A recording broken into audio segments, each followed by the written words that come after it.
Alright, so for some reason, cringe coworker music has been going popular on TikTok recently. Now, what do I mean by coworker music? Because some people have other definitions of what coworker music is. Some people think it's just generic music you play when you get the aux. But for me, at least, I think coworker music is what the little chill odd dude plays, honestly.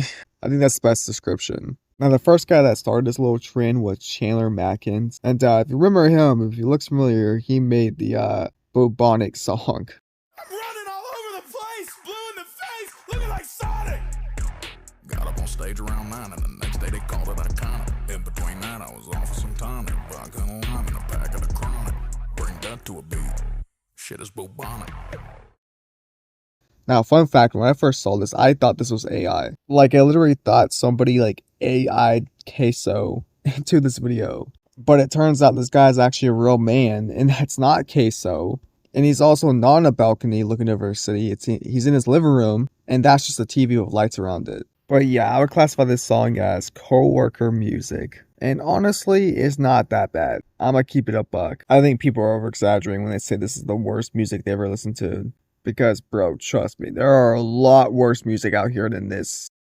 Like, bro, if you think about it, the beat's kind of fire. The song is kind of catchy, right? And I think the lyrics really help make it a catchy song. Now, I'm not saying it's a great song and it's amazing. I'm just saying, like, it's just not as bad as people are saying it is. Like, I can unironically see someone listen to this. But the person who I have a picture in my head who listened to this is a guy wearing like a camo jacket, some jeans, maybe some Nike tennis shoes. And they may or may not be racist, but they hide it with jokes. So you're going to have to figure that part out on your own. Now, as you guys probably know and probably seen by the thumbnail, there's another person that blew up during this time too. And the second guy, okay, look, people say his music goes hard on mute. And honestly, mute is not enough because you can still make out, you know, what he's saying in the video. So I would say it goes pretty hard on mute and also when you close your eyes. Now, the second guy's name is Kill Carl Official. And before I show you his song, brace yourselves. I like to cuss like I was raised in a barn. Fuck shit, piss, cock, titties, and darn. I'm not just heartless darkness and an artless narcissist. And you're gonna fucking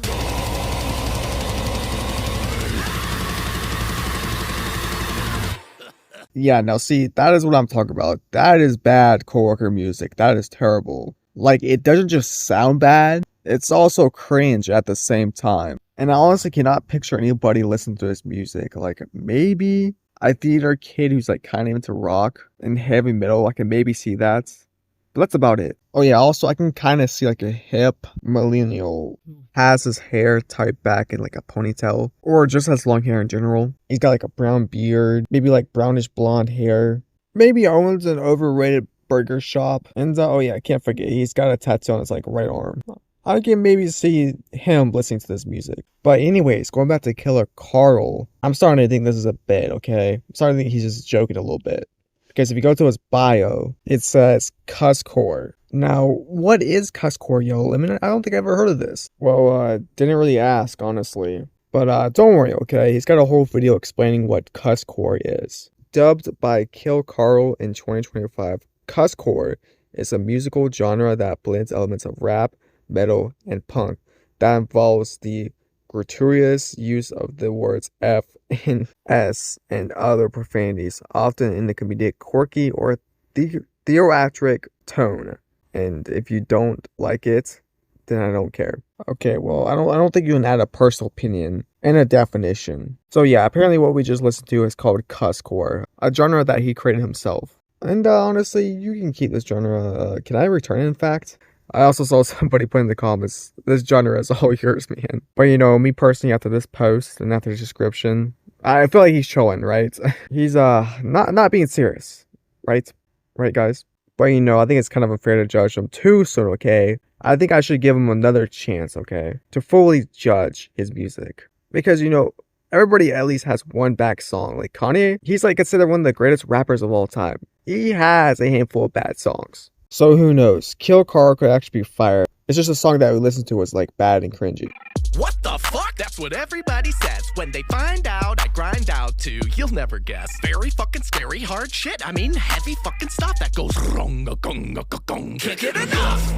The demon defeats. I'm fucking pissed off. Shit is fucking more than I need. Fuck. You know, Playboy Cardi, he's got a couple of bad songs. Even Tyler the Creator got some bad songs. Yeah, I think I take back everything I said. Now I think I'm taking back everything I said. Look, I'm trying to pull out all the like reasonable excuses, and look, I can't do anymore. His music is just trash. It's almost as bad as Cardi's new album. Whoa, Cardi fans, I'm just joking. I'm just joking. Kinda, not really. You know, I'll give him credit where credit is due. This song does sound better than his last song. Okay, I will admit that. Still pretty bad though. And the face when he makes when performing the song on the TikToks, it's just why. I don't really have any other commentary. It's just why. Why does he look like that? Remember when he said he had a merch in his bio? Yeah, we're gonna look at that now. Okay, I was never really good at this transitioning stuff, guys. Okay, so we have a new shit. That's actually kind of funny. It's the murderous unicorn, and it looks like I can't lie, it looks AI generated, man. And if it's not AI generated, I'd be surprised if someone actually created this. Okay, yeah, that one's pretty hard. Okay, next one. Okay, we got 2 t-shirts that say the F word on it. Which I can't lie, with the font, it kind of looks like Flick. Which honestly, at least in my opinion, makes the whole t-shirt better. So yeah, that one's also pretty hard. I think I copped that. Alright, the next one is the bestseller, and people are actually buying this. I'm currently trying to decide which was better. Either the Flick one's better, or the skeleton pouring up not 1, but 2 buddies, which whoa. He's also in a hoodie too. So yeah, this one's honestly pretty hard. So comment down below which one would you get out of these 3. I'd probably honestly get the Flick hoodie. But in conclusion, after seeing the cuss core video and the merch, he's definitely playing into the bit. This guy thinks it's hard bit because he cusses. Now, I honestly do think he legitimately made I Like the Cuss in the Barn song. I don't think that was meant to be a joke. I think he's being serious about that. And then he saw it became a meme, and then he started playing into the bit a little bit. But yeah, guys, that's gonna do it for today's video. I guess I gotta give him a rating. I'll give him probably a light 4, maybe. Now, I know some of you are probably thinking that that's a little too generous, but I've definitely heard a lot worse. Okay, trust me. But if you guys have any other bad TikTok artists you want me to react to, or if you want me to react to the other guy I mentioned in this video, give this video a like, and maybe subscribe. Alright, I'll see you guys next time. Bye.